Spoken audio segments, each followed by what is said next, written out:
para dar início às atividades da RubyConf Brasil, eu gostaria de convidar o ativista e curador deste evento, Fábio Akita, que fará uma introdução sobre a comunidade Ruby no Brasil. Fábio, é com você.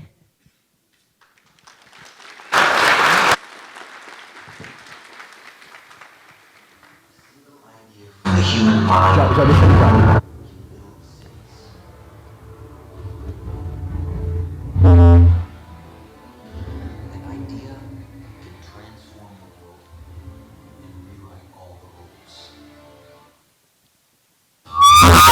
Ups. Alô. Bom dia, pessoal. É só para acordar todo mundo. Bem-vindos a mais uma RubyConf, a Rails Summit que a gente teve ano passado, seria a terceira. Agora a gente está estreando uma nova versão com a RubyConf. Espero que todos gostem do evento. E vou tentar agora fazer uma pequena abertura para dar o passo de como vai ser o resto do evento. Então, essa abertura, eu fiquei pensando sobre o que eu poderia falar. Eu tenho algumas coisas que eu gosto de comunicar sempre, mesmo para quem já é rubista, para quem ainda não é rubista. E as ideias sempre se destilam em alguma coisa que se discute sobre talento e ideias. Então, eu queria falar um pouco sobre isso. E antes de começar, quantos aqui já são rubistas? Beleza. Todos vocês trabalham com Ruby já? Boa, ok. Então, quem ainda está começando, quem está aprendendo ou quer iniciar essa comunidade, tem várias pessoas que já estão trabalhando, estão em empresas, estão como freelancers, enfim, vieram de fora do Brasil. Vale a pena exatamente nesse evento vocês conhecerem todos eles, conversar com eles, não se acanhem. Muitas pessoas vêm me perguntar porque tem um pouco de vergonha e tudo mais, mas não é para ficar com medo, porque ninguém morde aqui. E quando você está começando, normalmente a gente vê aquela sopa de letrinhas cheias de coisa, a gente tem diversas tecnologias acontecendo no mundo Ruby, e o mundo Ruby está ficando grande pra caramba, então cada vez mais parece que vai ficando intimidante, e justamente para isso que a gente tem eventos como esse, a gente tem encontros de Ruby no Brasil inteiro, para que vocês possam, pouco a pouco, começar a entender o que a gente faz nessa comunidade. E para entender um pouco sobre o futuro do que a gente vai fazer no mundo Ruby, nas comunidades, etc., é sempre importante entender um pouco do passado também. Então, o que eu quero fazer nessa primeira etapa é justamente falar sobre ideias. Então, a ideia daquele primeiro trailer foi dar essa perspectiva de ideias. E ideias, para mim, é extremamente importante, porque a contagia, ela se reproduz muito rápido, ela evolui muito rápido, e quando você menos espera, do nada surge algo extremamente interessante, assim como esse evento, por exemplo. Então, a gente vai falar de alguns EC da história do Ruby para começar essa palestra. Então, essa palestra vai ter 3 partes. Essa primeira parte é a história do Ruby. A primeira coisa que eu quero começar é falar sobre a era pré-Rails. Então, todo mundo sabe que lá por 2004 começou o Ruby on Rails, e a partir daí deu aquele crescimento enorme do mundo Ruby. Mas existia uma era antes disso, então eu vou aqui arbitrariamente dividir entre era pré e era pós. E tudo começou com a pergunta: e se nós fôssemos os mestres das máquinas? E se, em vez de nós programadores temos que trabalhar pela nossa máquina, se a nossa máquina trabalhar por nós? E essa é uma das perguntas que o Mats fez. E fazendo essa pergunta, ele juntou o conhecimento dele e começou a desenvolver a linguagem Ruby. Então, a ideia do Ruby surgiu mais ou menos lá por 93. E a curiosidade, para quem não sabe, o nome Ruby, muita gente já deve conhecer a linguagem Perl, então o cara quis fazer um Perl melhor, virou Ruby. Mas a ideia original, ainda bem que não foi para frente, era que se chamasse Coral. Então, ainda bem que não se chamou esse nome. Alguém teve bom senso. E outra coisa que é interessante é que o desenvolvimento da linguagem continuou acontecendo até 95, mais ou menos, dezembro. E quando lançou a primeira versão 0.95 pública e a primeira mensagem na mailing list oficial de Ruby, a primeira mensagem é justamente falando que os testes do Ruby 0.95 falhavam. Isso foi em 21 de dezembro. Então a gente fala tanto de teste, mas a primeira versão era para dizer que falhava alguma coisa. Mas logo em seguida, do dia 21 até o dia 25, saiu a versão 1.0 do Ruby. E no dia 25 de dezembro se tornou meio que uma data canônica de lançamentos do Ruby. Todo presente de Natal é uma nova versão de Ruby, por exemplo. Não é bem uma oficial isso, mas o Mats tenta seguir sempre que dá. E em 98, continuando a história, foi quando surgiu um dos primeiros repositórios de código open source do Ruby, que foi o Ruby Archives, Então, você vê que está passando quase uma década de desenvolvimento do Ruby. E, recentemente, a gente teve o lançamento do Ruby 1.9.2. Então, a gente vai falar muito sobre essa versão durante esse evento, vai ter vários rubistas falando a respeito dessa nova versão, então vocês podem perguntar para todo mundo que já trabalha com Ruby o que está acontecendo em cima desse novo lançamento. É um lançamento importante, é um lançamento que a gente está esperando há muito tempo e que saiu esse ano, e a gente espera que a partir dali isso deve criar mais uma aceleração ainda para o Ruby. Aí, continuando a história, alguém fez uma outra pergunta, mais uma nova ideia. E se eu aprendesse Ruby esse ano? Então, alguém tinha uma ideia de aprender uma nova linguagem todo ano. E aprender toda uma linguagem todo ano para você sempre se manter melhorando em suas capacidades de programação. Uma dessas pessoas, que é da Pragmatic Programmers, Dave Thomas, um dos signatários do Manifesto Ágil, encontrou essa linguagem chamada Ruby. E começou a estudar essa linguagem, gostou dela, entendeu a filosofia, gostou muito e escreveu um livro que se tornou muito famoso, que é o Programming Ruby.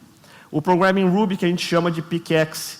Então, o primeiro livro, na verdade, em inglês, não foi nem dele. O primeiro livro foi do próprio Metz, que saiu pela O'Reilly em 99, mas aí logo em seguida, em 2001, foi o Pickaxe, que saiu do Dave Thomas e do Andy Hunt.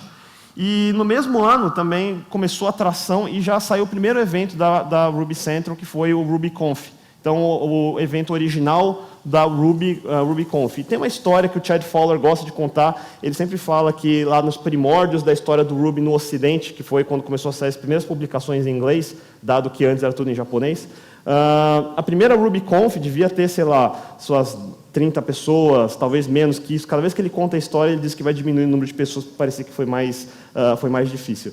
Mas, basicamente, é assim mesmo que começa. Começou com um pequeno grupo de pessoas, um pequeno grupo de entusiastas, que gostou muito do que estava vendo, viu que tinha potencial e começou a desenvolver em cima dessa linguagem. Continuando, outras pessoas tiveram outras ideias. E a outra pergunta que alguém se fez é: e se programar não fosse chato? E se programar não fosse algo que eu faça só no trabalho? E se programar fosse algo que eu possa expressar o que eu estou pensando, que eu possa fazer arte em si e se divertir com ela? E um desses programadores, o mais famoso deles, foi justamente o Wide the Lucky Stiff. Essa trilha sonora, inclusive, é ele que fez. Ele tem um livro chamado The Poignant Guide to Ruby. Deixa eu abaixar um pouco. The Poignant Guide to Ruby, que é um livro que ensina Ruby, que acho que muitos rubistas já devem ter visto. A gente tem a versão em português aqui no Brasil. E ele tem, inclusive, uma trilha sonora. Então, ele usa programação como mais uma forma de expressar a arte dele. Ele expressa na forma de música, na forma de ilustrações, na forma de literatura em geral, texto mesmo, ou então como código. E ele nos deu diversos aplicativos, diversas ideias de coisas que a gente pode fazer com programação, como o Try Ruby, que é uma aplicação web onde você pode testar Ruby. Deu para a gente diversas bibliotecas que muitos usam até hoje, como Redcloth, Markaby. Deu para a gente toolkits como Shoes, que permitiu aplicações como Hack, vale a pena você dar uma olhada. O Apricot, que inspirou diversas bibliotecas. O próprio Hack, que eu acabei de falar sobre como a ideia dele de educação para crianças, para programação. Então, em vez de ser uma coisa que você instala um sistema operacional, instala um runtime, configura um ambiente, etc., ele quis criar um ambiente para a educação. Foi uma das ideias que ele teve, dentre as diversas ideias que ele implementou. E muitas das coisas que ele fez, inclusive, que inspiraram outras bibliotecas, justamente como o Apricot, por exemplo, para mim, ele dá uma ideia de como APIs podem ser fluentes, como APIs podem ser fáceis de se fazer ou de se usar, enfim, divertidas de se programar. O Why, para quem não sabe, ele desapareceu um pouco mais de um ano atrás. A gente fez um evento mundial, assim, pequenos grupos em vários lugares do mundo se reuniram para desenvolver novas ideias, justamente quando completou um ano de que ele desapareceu, foi agora em agosto. Então, mas ele deixou um legado grande para trás, muitos dos rubistas originais começaram com o material dele, e até hoje ainda sobra essa filosofia de programação como algo que a gente pode gostar de fazer, que a gente pode se divertir fazendo. Aí, continuando a história, então você vai ver que vai acumulando as coisas que a gente tem hoje em dia, e lá no começo tinha muito pouco, então cada nova ideia era extremamente importante para completar o corpo de código em cima do Ruby. E uma das pessoas que... O Ruby no Ocidente, começando em 2001, com o Dave Thomas, com o Andy Hunt da vida, com o Brian Merrick, com o Martin Fowler, assim por diante, ele começa mais ou menos ao mesmo tempo que começa o movimento ágil, que o momento onde Extreme Programming está crescendo. Então, testes era, de novo, um assunto que está o tempo todo recorrente. E em Ruby, você tinha uma biblioteca chamada Ruby Unit, que não era tão interessante assim. E foi Nathaniel Talbot que resolveu, logo como um dos seus primeiros projetos, falar, bom, o restore de Ruby Unit não é grande coisa, eu queria fazer uma coisa melhor. E ele acabou desenvolvendo uma biblioteca, que ele chamou de Lapidary. Esse Lapidary ele mostrou na RubyConf 2001, na primeira, e logo em seguida ele continuou evoluindo esse projeto e ele se tornou o Test Unit, que hoje vem junto com o Ruby na biblioteca padrão. Ele ficou mantendo essa biblioteca por algum tempo, até que aproximadamente em 2007 ele largou o bastão, passou para frente, e quem comanda agora o Test Unit e outras bibliotecas de teste é o Ryan Davis, que muitos podem conhecer por uma biblioteca chamada ZenTest, para quem faz testes contínuos, que tem notificação instantânea toda vez que você faz mudança de código. O ZenTest é a biblioteca feita pelo Ryan Davis. E a comunidade Ruby continuou evoluindo junto com a comunidade ágil, com a comunidade Extreme Programming, com novas técnicas de programação. E foi na ThoughtWorks que o Dan North criou. Ele imaginou uma forma de desenvolvimento um pouco diferente de Test-Driven Development, que a gente fala tanto em TDD hoje em dia, e começou a experimentar com o conceito de BDD, Behavior Driven Development. E esse BDD, a primeira implementação foi para Java, que foi com o JBehave. O JBehave não se tornou mainstream, foi implementado primeiro lá em Java, mas ele inspirou outras pessoas, principalmente dentro da própria ThoughtWorks, como o Dave Astels, que criou o RSpec baseado nessas ideias, e o Aslak, que criou o Cucumber. Então, o David Shelinski está aqui, ele vai falar durante o evento sobre Cucumber, sobre RSpec. E hoje em dia são ferramentas que todas as comunidades gostariam de ter, todo mundo tenta fazer a sua versão de RSpec de Cucumber. E completando todos esse monte de ferramentas, esse monte de técnicas, tem diversas empresas, diversas pessoas, como a Thoughtbot, por exemplo, que também desenvolve complementos de bibliotecas em cima desses frameworks. Então, hoje em dia, por causa de uma ideia acumulando em cima da outra, a gente tem diversas tecnologias que permitem que a gente desenvolva código Ruby de boa qualidade. O outro problema que logo se teve, uma vez que você vai fazendo software, bibliotecas, é que você precisa ter uma maneira de distribuir esse código.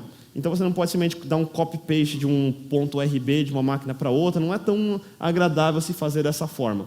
Então, lá atrás, de novo, começou a se pensar em como fazer esses pacotes e tudo mais.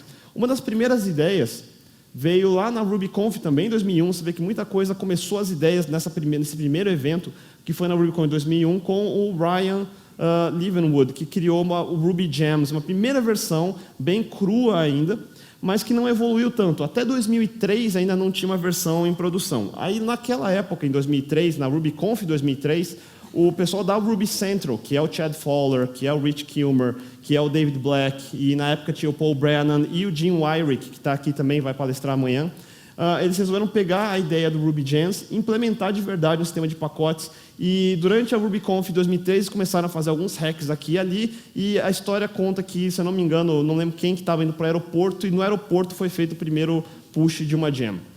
Aí isso a gente usa até hoje, então ele vem empacotado nos Rubys, então todo mundo que vai instalar um Rails faz um gem install Rails. E recentemente teve melhorias bastante interessantes em cima do Ruby Gems, quando o Nick Quaranto ele pegou e resolveu criar o Gem Cutter. O Gem Cutter ele se tornou um repositório fácil de você colocar novas bibliotecas e novas versões na internet para que todo mundo possa baixar sem problemas. E antigamente tinha um processo um pouco mais burocrático, então ele desburocratizou o sistema de publicar pacotes de gems. E o Gem Cutter se tornou o rubygems.org que a gente tem hoje. Mais do que isso, todo mundo já deve ter ouvido falar do Ruby on Rails 3, que saiu recentemente. Uma tecnologia que saiu junto com o Rails 3 e que complementa o pacote Rails é justamente o Bundler, que na época saiu o primeiro beta lá para julho de 2010, agora já está na versão final, e também cria novas maneiras de se usar essas bibliotecas em projetos, tornando elas mais independentes, mais fáceis de usar, mais fáceis de configurar, e isso está evoluindo o tempo todo. Então, a ideia aqui é que não tinha nada em 2001, não tinha nada em 2003, criou-se um sistema e esse sistema continua evoluindo, passando de mão em mão até criar um sistema que é fácil para todo mundo usar. Aí outra ideia que se teve nessa história que complementa essas ferramentas é Make. Então, para quem não trabalha com compilação, não trabalha com GCC e assim por diante, com C em geral, talvez não conheça Make. Make é uma ferramenta de automação. Então, quando você não fica compilando arquivo a arquivo, você faz um script que compila tudo uma vez, por exemplo, e a gente usa Make para fazer isso. E quem começou a lidar com essa ideia foi o Jim Weirich. O Jim, ele está aqui presente também, vocês vão ver ele. Ele estava com um colega dele. Interessante. Ele estava com um colega dele e eles estavam mexendo justamente no script de Make. E quando eles estavam mexendo na configuração, ele pensou, putz, se eu pudesse fazer um script aqui no meio desse script que fizesse algumas coisas para mim, seria muito mais fácil. E ele falou, bom, eu poderia fazer isso em Ruby, mas eu não quero reescrever o Make, porque já tem o Make, o mundo Java já tem o Ent, já tem diversas ferramentas parecidas, vou criar mais uma ferramenta. E aí ele ficou coçando a cabeça com essa ideia, e ainda ficou com essa pulga atrás da orelha, poderia ser em Ruby. Ele chegou na mesa dele, fez ali umas 10 linhas de código, 50 linhas de código, voltou para o colega dele e falou, eu fiz um Make. Aí o cara olhou, deu risada, falou, isso é legal, mas não funciona tão bem quanto você pensa, porque ainda falta algumas funcionalidades. Por exemplo, detectar timestamp de arquivo para que a compilação só vá compilar arquivos que mudaram recentemente. E aí ele ficou pensando nisso, voltou para casa, estava assistindo CSI Miami, alguma coisa do tipo, e aí ele falou, não, isso está errado. Ele foi lá e fez algum código, e voltou para o amigo dele e falou, agora funciona. E aí, com essas mais ou menos 100 linhas de código, ele criou o que se chama hoje de Ruby Make, que é o Rake. Então, todo mundo que já mexeu com Rails, já fez um Rake DB Migrate, é mais ou menos dali que surgiu essa história de você ter uma ferramenta que automatiza esse tipo de tarefa. Então, foi com o Jim que começou essa ideia e que evoluiu até hoje, que o Rails usa, que todo mundo usa. Então, o Ruby Make, que é o Rake, e, além disso, ele criou outras bibliotecas também na parte de testes, como o FlexMock. E outra biblioteca muito interessante, que logo que eu comecei com o Ruby, eu vi essa biblioteca, achei uma coisa bem diferente, foi o Builder. Para quem nunca viu o Builder, vale a pena dar uma olhada como é que ele usa o Builder para construir um XML. Então, quem vem de Java está acostumado a criar nós, está acostumado a criar children, criar nós irmãos, append de nodes, não tem nada disso no Builder. O Builder é uma linguagem de gerar XML em Ruby. Então, o tanto de código que você tem em Ruby é praticamente menos ou igual ao XML que ele gera, não mais do que o XML que ele gera, como a gente estava acostumado. E isso inspirou muitas outras bibliotecas, tanto FlexMock quanto Builder, para o conceito que começou agora a ficar mais maduro, que é o de Domain Specific Languages, o DSL, que toda vez a gente ouve relacionado ao RSpec, ao próprio Builder, o próprio Rails sendo uma DSL de aplicações web e assim por diante. Então, esses conceitos começaram a amadurecer desde aquela época com programadores como o Jim. E, falando em Rails, também a ideia, que aí começou lá, sei lá, em 2003, talvez, 2004, e se desse para fazer web de uma forma um pouco diferente do que a gente faz até então. Até então, naquela época, 2002, 2003, o estado da arte de desenvolvimento web são as ferramentas Java de desenvolvimento, por exemplo, ou as que estavam amadurecendo em .NET, e assim por diante. Ferramentas maiores, ferramentas complexas, ferramentas corporativas que servem para sistemas de missão crítica e assim por diante, e que a gente estava usando essas ferramentas para fazer websites e aplicações web, e produtos de Web 2.0. Então, isso não pareceu tão prático, não pareceu tão interessante. E ele ouviu falar dessa linguagem chamada Ruby, o David Hanson, que era PHPero também, ele era Javeiro também, pensou nessa ideia de criar aplicações de forma fácil. Todo mundo deve conhecer essa história. Ele começou a trabalhar em parceria com a 37 Signals de Chicago, o David é da Dinamarca, e criaram um produto chamado Basecamp. E a partir desse produto, que foi feito em Ruby, eles extraíram as coisas principais dele e geraram Ruby on Rails.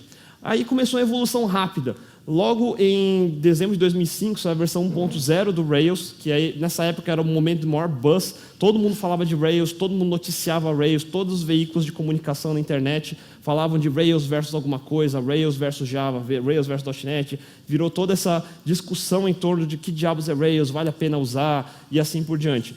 E a evolução continuou. No 2.0, o David introduziu novos conceitos, como o conceito de RESTful, que a gente ainda está evoluindo até hoje.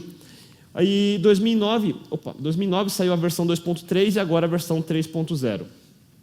Agora, aí começa a era que a maioria de nós provavelmente deve ter começado, que foi a era pós-Rails. Depois que o Rails surgiu, ele gerou um boom, ele gerou uma explosão de novos desenvolvimentos, de novo interesse em torno da linguagem, e, de repente, um crescimento exponencial, literalmente, no mundo todo, começou a acontecer, aqui no Brasil, por exemplo. E, de novo, uma das perguntas que se faz também desde aquela época é como é que a gente coloca Rails em produção. Agora todos os problemas são voltados na web. E para colocar Rails na web, Ruby na web, não era uma coisa que todo mundo já fazia 10 anos atrás, porque ninguém fazia muito disso. E, de repente, você tem aplicações complexas feitas em Rails. Como é que eu coloco isso em servidores de produção, por exemplo? Várias tentativas foram feitas, várias tecnologias foram criadas, mas uma das que foi mais interessante e tem para mim, uma característica mais importante, foi criada pelo Ninh Bui e o Hong Lee, da Fusion, lá da Holanda. Eles criaram o Fusion Passenger. O Passenger ele vem seguindo uma linhagem de soluções para a web que começou principalmente com o Mongrel, do Zed Shaw, que evoluiu para soluções como o Fin, que usa tecnologias do Mongrel, e que chegou com o Hong Lee e com o Ninh no Passenger, que é o que a maioria de nós usa para 80% dos problemas. Não para todos os problemas, mas para a grande maioria dos websites, aplicações, a gente consegue usar o Passenger. Além do Passenger, eles ainda evoluíram o próprio Ruby, como trabalho de conclusão de curso da graduação deles, porque eles são dois garotos na época, acho que tinham seus 22 anos, talvez, e era melhorar o sistema de garbage collector do Ruby para consumir menos memória, para ser melhor para se colocar em servidores. E tudo isso, de novo, eles, como programadores, querendo criar soluções. E eu gostei disso na época, porque justamente a gente espera que soluções desse tipo venham de grandes empresas, que algum grupo de super engenheiros do MIT está fazendo alguma coisa muito estranha, algum buraco sei lá, algum lugar. E, de repente, dois garotos chegam e resolvem um problema que a comunidade Ruby demorou 3 anos para resolver. Então, hoje aqui na RubyConf, justamente a gente tem uma trilha que vai mostrar alguns desses jovens talentos agora, a trilha que vai falar sobre o Summer of Code e a trilha que vai falar sobre iPhone, que são 3 garotos, basicamente, para mim são garotos, né? Que estão começando nessa área, que estão fazendo grandes projetos, estão desenvolvendo novas tecnologias, e esse espírito jovem é importante na comunidade Ruby. Aí continua evoluindo então a linhagem de soluções continua evoluindo. A gente hoje tem para soluções maiores coisas como Unicorn, que o GitHub usa, e coisas como Rainbows. Então, só para vocês terem de referência algumas das coisas que a gente passou até hoje. Nunca para na primeira ideia, você vê que a ideia vai evoluindo o tempo todo. A gente não tem, a comunidade Ruby não tem o costume de parar numa solução só e aceitar ela como única. A gente vai sempre criando novas ideias e colocando uma em cima da outra. E a mais recente foi o Passenger 3, que acabou de sair, versão estável. Aí, outra pessoa que pensou em novas ideias, então todo mundo quando saiu o Rails já achou, não, Rails é a resposta definitiva para todos os problemas de web. Então, a web da forma correta tem que ser feita com Rails. Muita gente podia dizer isso naquela época. E muita gente discordava dentro da própria comunidade Ruby. Não foi na comunidade Java, não foi na comunidade Python, foi na comunidade Ruby que se questionou quais são outras maneiras de desenvolver aplicações web. Como a gente pode tornar o Rails ainda melhor. E o Ezra foi um dos caras que começou com isso, que estava na Engine Yard, acabou de sair da Engine Yard. Na verdade, o logo está errado, essa palestra eu fiz quando ele ainda estava lá. Mas ele criou o projeto Merby. Primeiro, ele colocou o Rack no Rails. Então, quando a comunidade Ruby começou a andar em direção ao Rack, como padrão para todos os frameworks web, o Ezra fez o primeiro patch de Rails que fazia funcionar como uma aplicação Rack. E logo em seguida, ele criou o Merby, e continuou evoluindo a ideia do Merby para ser um Rails melhor do que o próprio Rails, até que finalmente uniram-se as duas ideias, pessoal do Merby com o do Rails, e com o Merge, que foi anunciado em dezembro de 2008, finalmente agora a gente recebeu o Rails 3 esse ano. Então, muita coisa vai acontecendo. De novo, como você pode ver, a gente não fica parado numa ideia só. Outra coisa que alguém perguntou, assim, problemas que a gente já achava que já estavam resolvidos. Então, a gente já achava que fazer código open source era fácil, a gente já achava que era simples colocar isso na internet, a gente já achava que não era trabalhoso, ou talvez era razoavelmente... dava para encarar, mas alguns não gostaram dessa forma, queriam fazer ainda melhor. E uma dessas pessoas foi justamente o pessoal do GitHub, um dos cofundadores, Chris Van Straff, que infelizmente não pode estar aqui hoje, ele estava vindo para cá, mas teve problemas e teve que voltar para São Francisco, mas o Scott Chacon, que é do GitHub, está aqui hoje. E com o GitHub, eles criaram quase uma revolução. A gente começou em 2007, em 2008 o Rails migrou para o GitHub, e de lá para cá o negócio só vem crescendo. Então, o GitHub foi lançado lá para abril de 2008, como versão aberta. No mesmo mês, o Rails entrou no GitHub, e diversos outros projetos de diversas outras comunidades passaram a adotar o GitHub. Um dos exemplos que na época eu achei interessante vir para começar a esse movimento foi justamente o mirror do código-fonte do PHP, que entrou em julho de 2009. E um ano depois, um pouco mais de um ano depois, eles começaram a ter tantos repositórios, já tem hoje mais de 1 milhão de repositórios open source de todos os tipos de linguagens e plataformas. Óbvio que Ruby ainda é a comunidade maior dentro do GitHub, mas a gente tem diversas outras comunidades crescendo ali dentro também. Aí, chegando próximo ao final dessa história, alguém fez uma pergunta: bom, Ruby é legal, mas a gente sabe, todo mundo sabe, não é segredo para ninguém, que Ruby tem diversos problemas, porque ele não foi feito para ser usado da forma como é usado hoje. Ele foi feito para ser usado, na época, pelo Metz, lá no Japão, lembra disso? Ele queria um Perl melhor, um pouquinho melhor para ele, que tivesse uma sintaxe melhor. Era uma ideia inocente, vamos dizer assim. Ele não estava pensando em dominar o mundo, nem nada disso, fazer a linguagem que todo mundo vai usar. Ele só queria resolver o problema dele. E isso continua evoluindo muito rápido. E a gente tem um Ruby hoje que herdou vários problemas, que a gente está corrigindo. Na versão 9 se corrigiu mais ainda, mas alguns acham que pode ser diferente ainda, pode ser ainda melhor. Uma dessas pessoas foi justamente o Charles Nutter, que herdou o projeto JRuby e evoluiu ele de uma maneira extremamente veloz, fazendo excelente trabalho junto com o Tom Enebo, com o Nick Seeger, com o Olabini, com toda uma equipe de javeiros rubistas, que criou uma linguagem em cima da JVM que é robusta, que é sólida, que muita gente usa em produção hoje, que usa Ruby, que usa tecnologia Java. Enfim, hoje está na versão 1.5.1, se eu não me engano, que está um pouquinho atrasado. E por causa do JRuby, principalmente, com o sucesso dele, vários outros se inspiraram ou começaram em paralelo, enfim, esse movimento de novos Rubys. E isso também é uma característica interessante da comunidade de Ruby. A gente não quer só simplesmente o Ruby canônico. A gente gosta de ter essas diversas experiências de Ruby em diversas plataformas.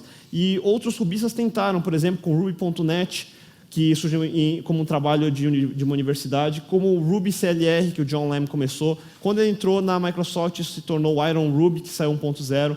Aí agora a gente teve a notícia semana passada que o Iron Ruby, assim como o Iron Python, que também são linguagens que rodam em .NET, passaram para a comunidade open source e agora estão sobre a guarda do projeto Mono, com o Miguel de Casa. Outro projeto que é extremamente interessante, essa versão 1.0 recentemente, é o Rubinius. A ideia da filosofia do Ruby escrita em Ruby, que o Evan Phoenix está aqui para falar amanhã sobre Rubinius também. Então é uma linguagem que vale a pena dar uma olhada, já roda Rails hoje em dia, por exemplo, e está evoluindo muito rápido, tem novas tecnologias, tem novos conceitos, tem todo o aparato de ciência da computação ali que, para quem gosta disso, vai ser bem interessante. Outro que eu falei agora há pouco, o pessoal da Fusion fez, foi o Passenger, foi o Ruby Enterprise Edition, que é uma versão do Ruby canônico um pouco melhorado para consumir menos memória. Fora isso, óbvio, a gente tem a versão 1.192, que acabou de sair, do Ruby MRI, que é o Ruby canônico, e outras ideias que estão sendo evoluídas ainda, estão em desenvolvimento, estão experimentais, como o maglev, por exemplo, que é Ruby em cima de Smalltalk. E, finalmente, o último, ainda tem muito mais gente na comunidade toda querendo melhorar todas as tecnologias, não só Ruby, não só todas as bibliotecas, o próprio Rails em si. Então, todos nós aqui, vários de nós aqui, contribuímos com projetos open source, tem diversas pessoas aqui que eu sei que contribuem bastante. E como a gente está no RubyConf Brasil, não podia deixar de mencionar pelo menos um representante que está evoluindo o Rails bastante, que é o José Valim. E o José Valim, que é um brasileiro estudante, está morando agora na Polônia, ele estava estudando na Itália. Durante esse processo, ele participou do Google Summer of Code no ano passado, para fazer um projeto que muitos achavam que ou era muito difícil, muito trabalhoso, talvez não fosse, ninguém queria fazer ou daria muito trabalho. E o Valim não só pegou e abraçou esse projeto, que era para ser feito em 3 meses, né, o Summer of Code, como ele fez na metade do tempo, ainda abraçou muito mais coisa e se tornou um dos maiores committers, na verdade, o maior committer do Ruby on Rails no ano de 2010. Então, ele colocou dezenas de melhorias, fechou dezenas de bugs, fechou dezenas de tickets, ajudou diversos outros desenvolvedores. Então, aqui não tem, de novo, não existe um comitê, não existe um processo burocrático que você tem que se candidatar, preencher um formulário, etc., para fazer parte. Você mostra código bom, não importa a sua idade, não importa de onde você veio, de onde você é, e você pode fazer parte de projetos grandes, como o Ruby on Rails, e fazer a diferença para todo o resto da comunidade, que somos todos nós que usamos. E falando em comunidade, falando em ideias, essa parte 2 é uma parte que eu fiquei pensando um pouco. Eu estou já há alguns anos evangelizando o Ruby on Rails. E qual é o meu papel? O meu papel é tentar explicar não só a parte técnica do Ruby, na verdade muito menos a parte técnica, que tem muitos outros programadores muito melhores do que eu que fazem isso, mas é tentar justamente dar essa visão, essa perspectiva de quem somos nós, para onde a gente está indo, por que a gente faz o que a gente faz. E essa história começou, para mim, em 2005. Eu não fui o primeiro rubista, tem gente que acha que eu fui, mas não fui, nem de longe, porque tinha vários outros rubistas no Brasil que começaram também lá em 2001, 2002. Só que até 2005, até na época que o Rails estava sendo lançado, estava ficando famoso, eles eram muito poucos e muito espalhados. Então, não encheria essas primeiras fileiras aqui do evento, por exemplo. Talvez seria bem menor, poderia ser como a RubyConf 2001, que o Chad tanto fala. Então, 2005 foi quando o Rails, para mim, começou a aparecer mais. Então, todo lugar que eu olhava, alguém falava de Rails. E eu, naquela época, fazia Java corporativo ainda, com SAP, por exemplo. E eu olhei para um Rails e falei, caramba, esse negócio é interessante. Comecei a pesquisar, olhei tutoriais, olhei o código-fonte. E toda vez que eu olhava, ele saltava mais e mais aos olhos. Até que eu pensei, caramba, eu preciso fazer alguma coisa a respeito. E fazer alguma coisa a respeito, eu levei até abril de 2006, mais especificamente uma data, que foi 5 de abril, foi uma quarta-feira à noite. Eu estava em casa, olhando de novo, lendo todos os artigos, lendo o blog, lendo essas coisas que o pessoal estava fazendo, tentando achar os rubistas brasileiros, eu não achava a maioria deles. Eu achei alguns que desistiram de ser rubistas, por exemplo, naquela época já. E eu pensei, caramba, esse negócio tem um potencial violento, dado que eu já estou no mercado desde o começo da década de 90, ou seja, eu peguei a internet desde o zero, basicamente. Quando você pega um Rails tendo essa bagagem, você entende que ele tem algo diferente, mas você não entende por que diabos aqui no Brasil não estava saindo nada, não estava pegando como estava pegando nos Estados Unidos. Nos Estados Unidos, em 2006, já teve a RailsConf 2005, se eu não me engano, foi em Chicago, por exemplo, lotou, todo mundo estava usando, todo mundo estava falando, mas cadê a gente fazendo alguma coisa? E pensando nisso, nessa data, eu falei, eu tenho que ter uma escolha. E essa escolha era, ou eu desisto disso, porque não tem mercado, não tem cliente, não tem pessoas para conversar, não tem absolutamente nada, ou eu saio do país, porque é lá fora que estava pegando, mas em não querendo sair, ficando aqui, não tendo nada, a única outra opção que eu tinha era fazer alguma coisa.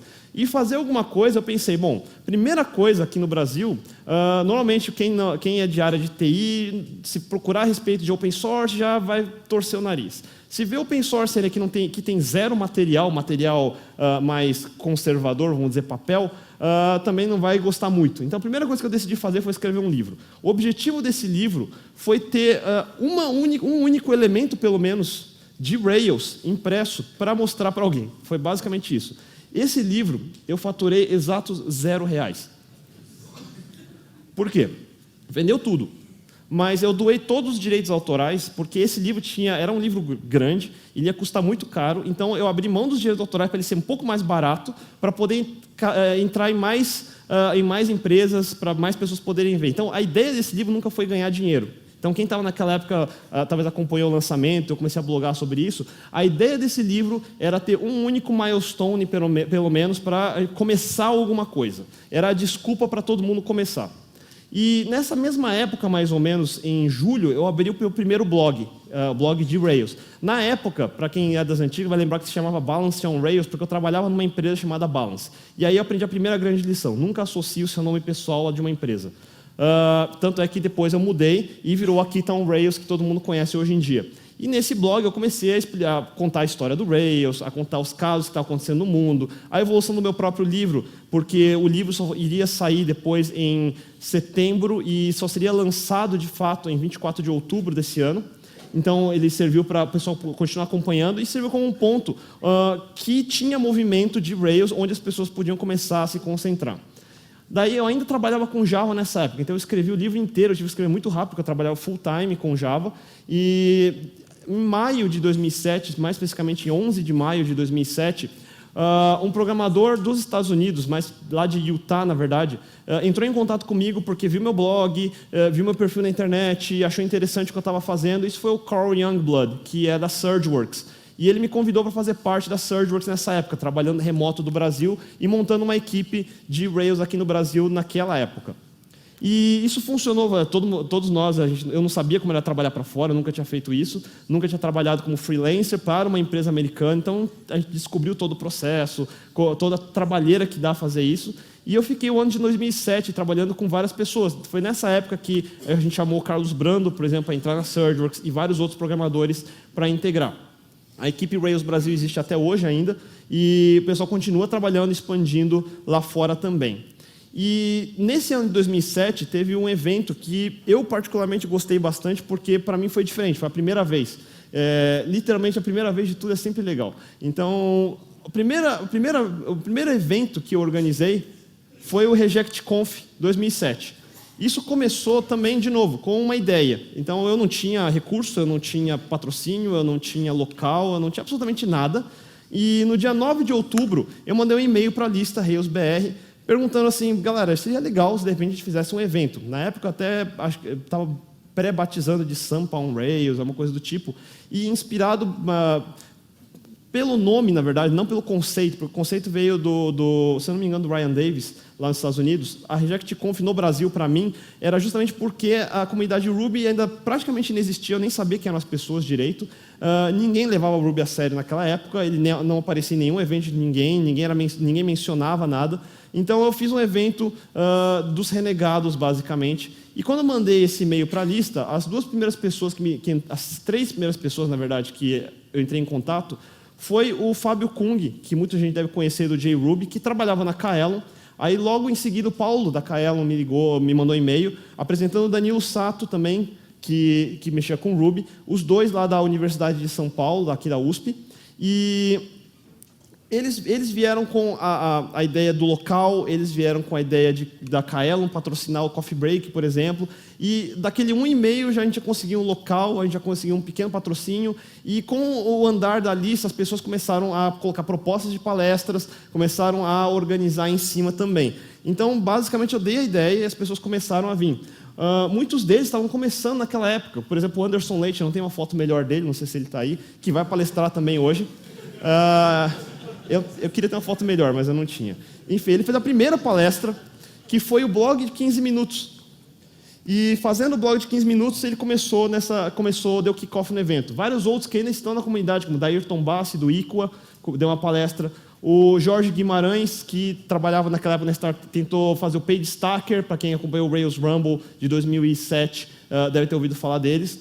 O próprio Carlos Vilela, Fotworks, que tinha acabado de voltar da Europa, a gente conseguiu justamente pegar ele no meio do trânsito, que ele estava no Brasil, a gente trouxe ele foi falar de RailsConf Europa. O Vinícius Teles e a galera da Improvit do Rio, que voaram do Rio até São Paulo para encontrar o pessoal, então veio a equipe toda da Improvit. O próprio Carlos Brando, que trabalhava comigo na Surgeworks naquela época, e até mesmo o Carlos Eduardo da Egenial estava presente.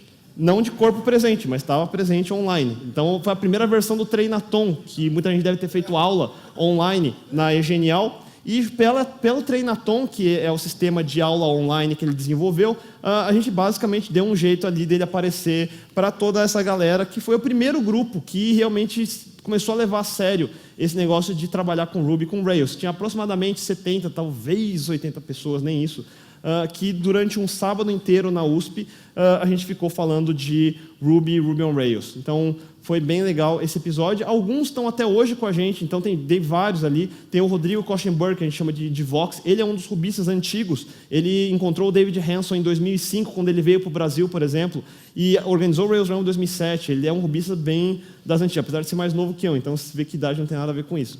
Lá no fundo, tem o Ricardo Yasuda, que é o Shadow, o pessoal de São Paulo talvez conheça mais ele pessoalmente, é o moderador da lista Rails BR hoje, ele herdou do Rodrigo, que é o Cafo, que era o original, que também está aqui presente. A gente tem outros como esse daqui, eu não vou nem lembrar quem que é. O Luca Bastos, lógico.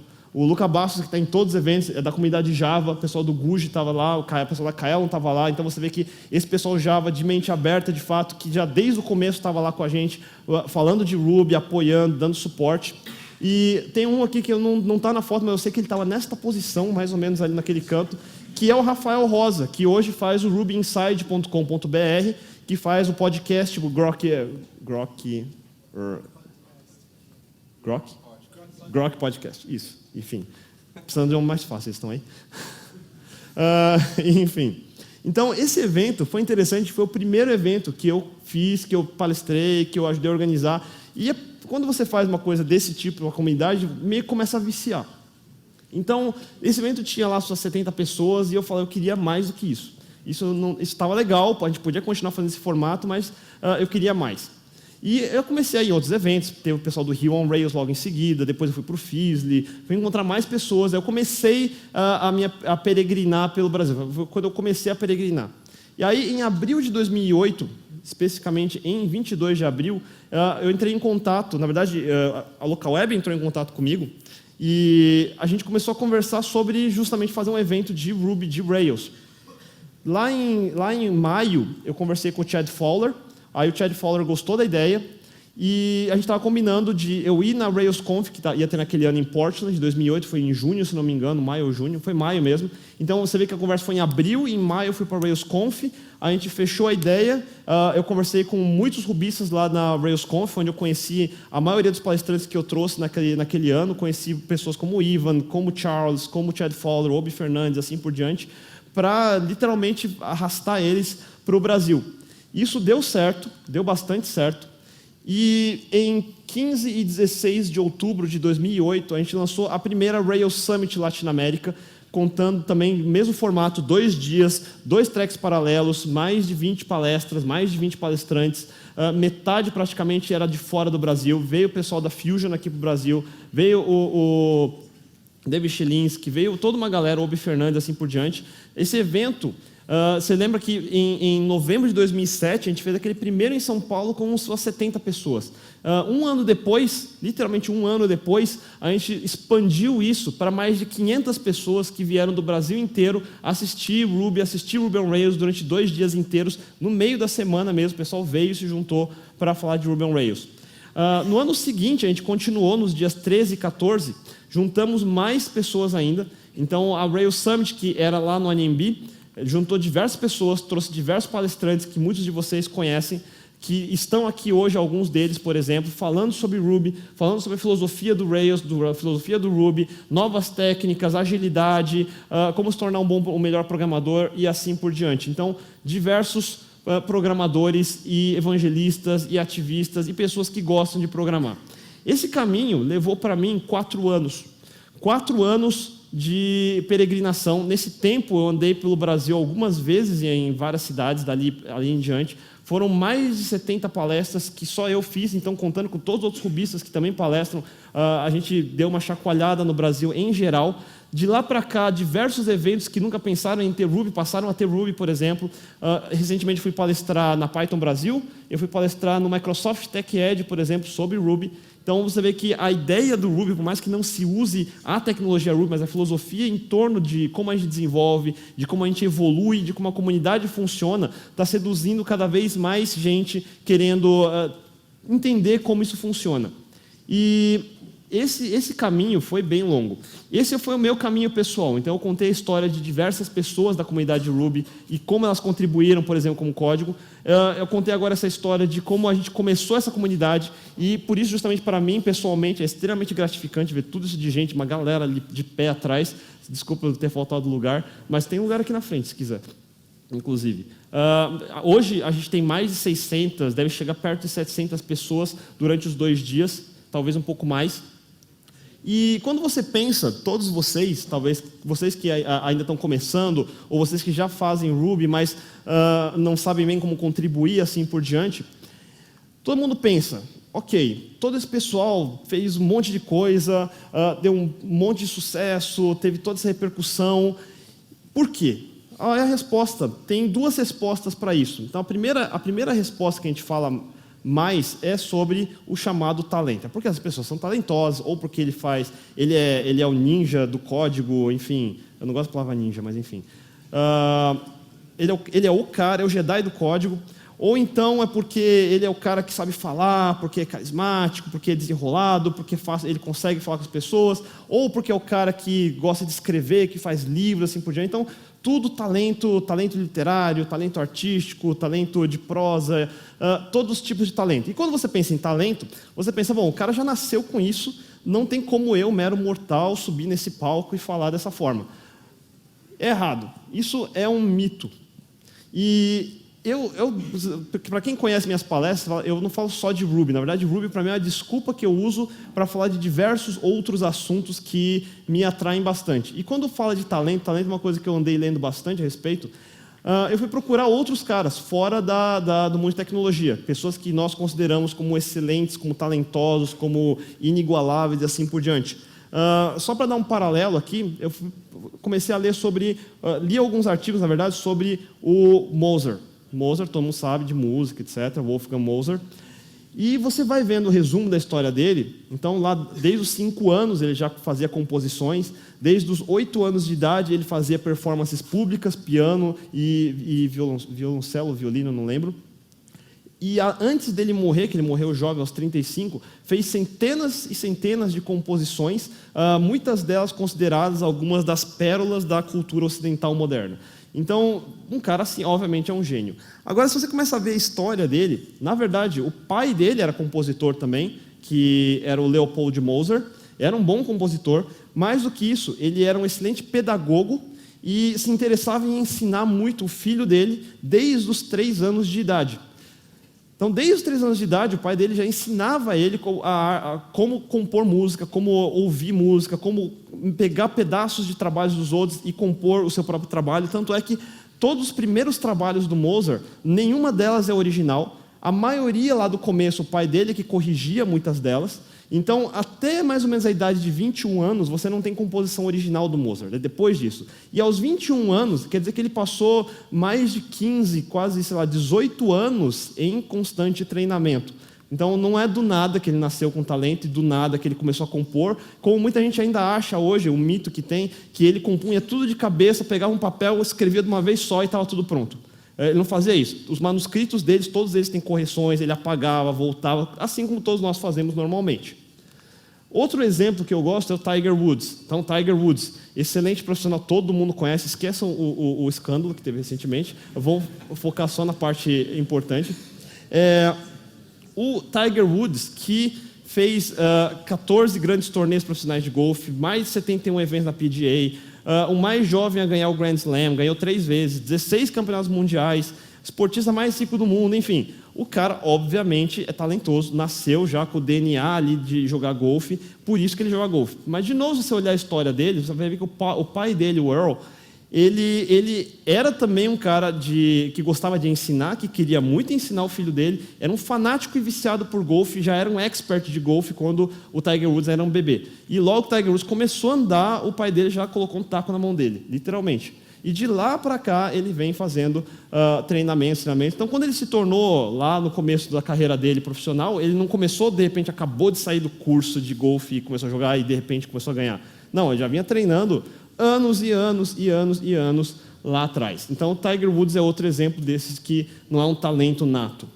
E o outro que é mais conhecido da gente, todo mundo conhece Bill Gates, também, essa história já, para nós, já é mais desmistificada. Então, não é do nada que o Bill Gates surge, cria a Microsoft, pronto, sou o cara mais rico do mundo. O interesse dele por computadores começa lá atrás, desde quando ele era criança.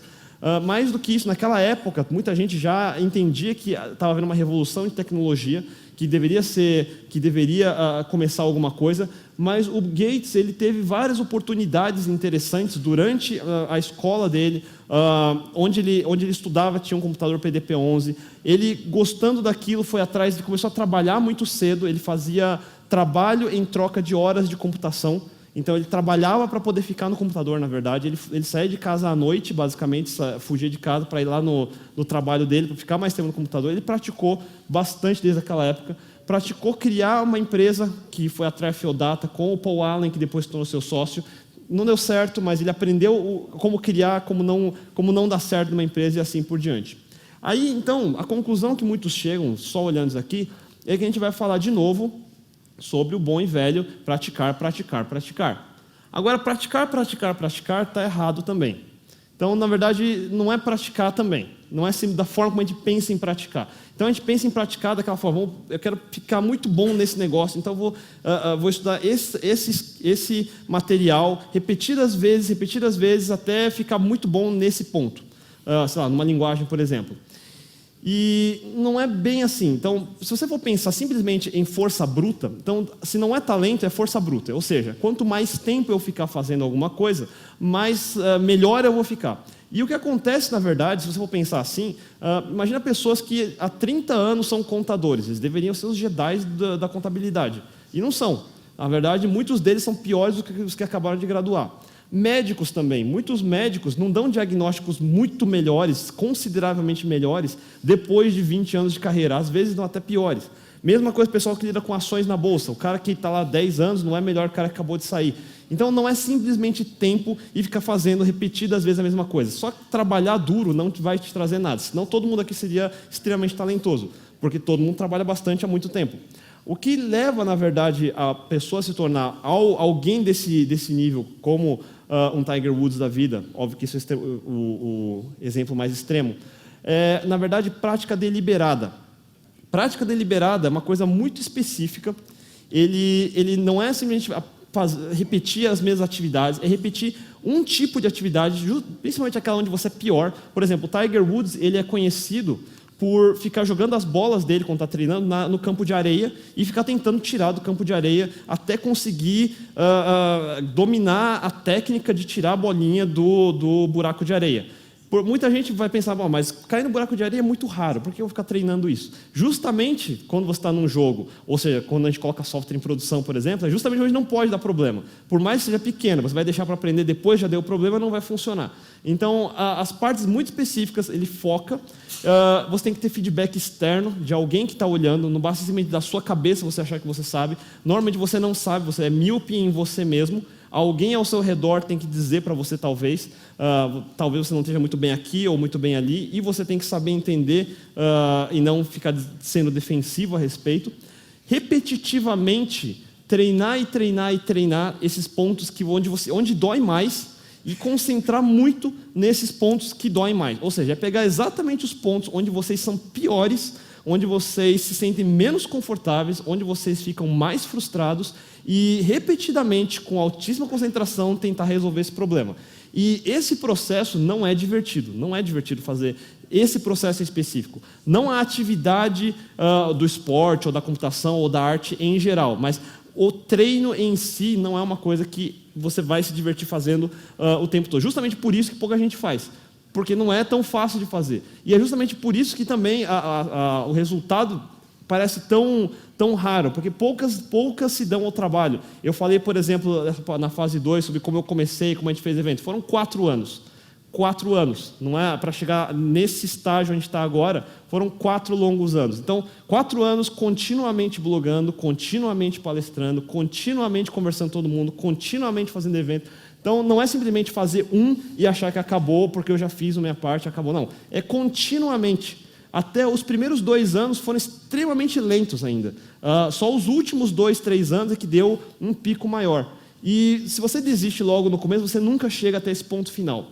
E você vai falhar, você vai fracassar, você vai errar, justamente porque você está fora da sua zona de conforto, porque você está fazendo alguma coisa que ou ninguém fez, ou porque você já viu pessoas falhando, assim você vai ter aquele momento de medo assim por diante. Tem um vídeo que eu gosto, tem vários na verdade, mas tem um que eu gosto que ilustra bem esse ponto que eu queria mostrar agora.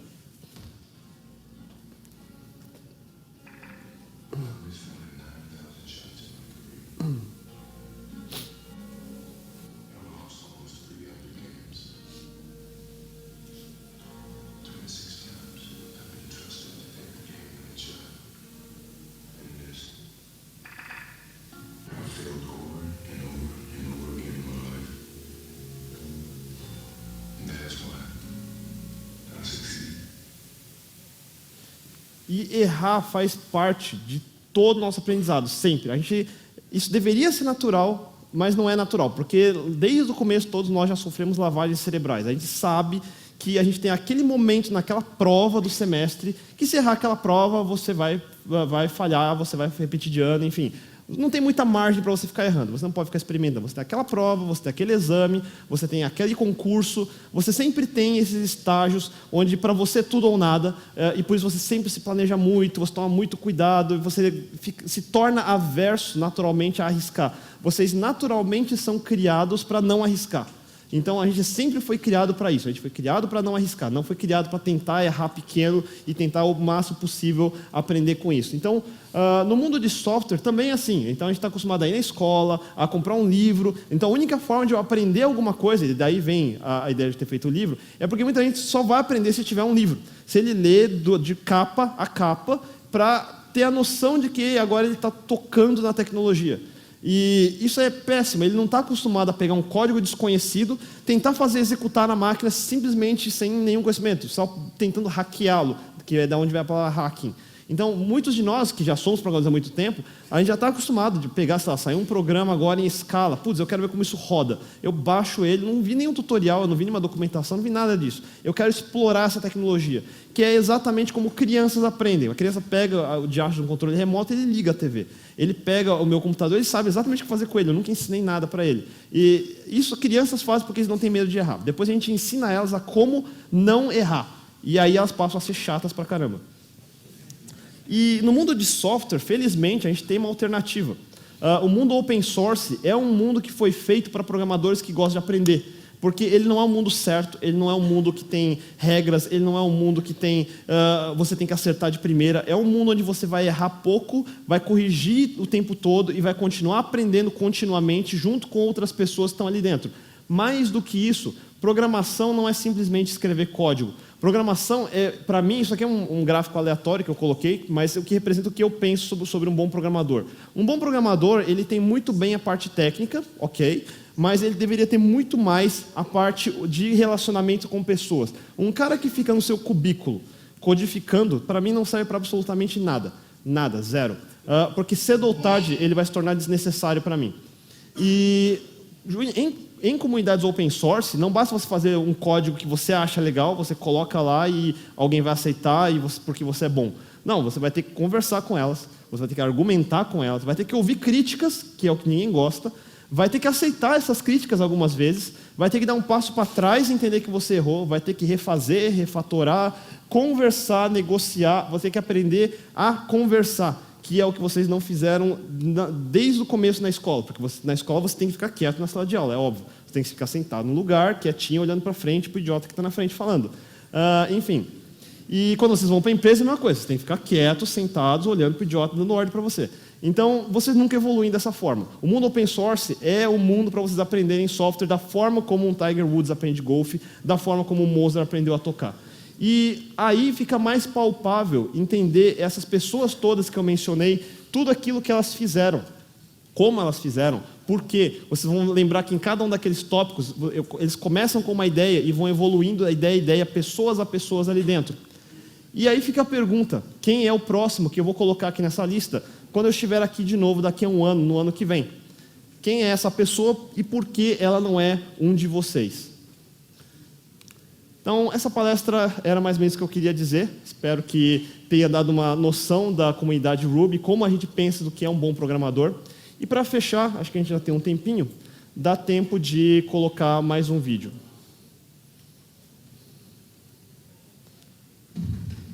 Dismissed from drama school with a note that read, "Wasting your time. She's too shy to put her best foot forward." Turned down by the Decca recording company who said, "We don't like their sound and guitar music is on the way out." A failed soldier, farmer, and real estate agent. At 38 years old, he went to work for his father as a handyman.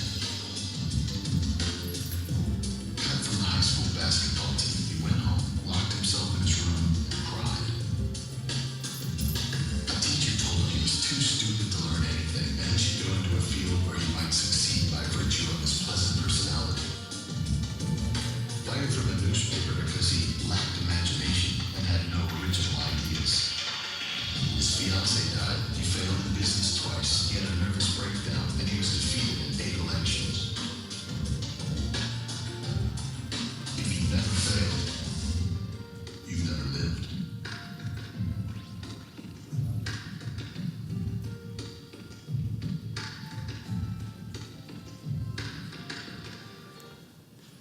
Então, bem-vindos à RubyConf. Espero que vocês aproveitem o evento, tirem o máximo proveito deles e obrigado por estarem aqui.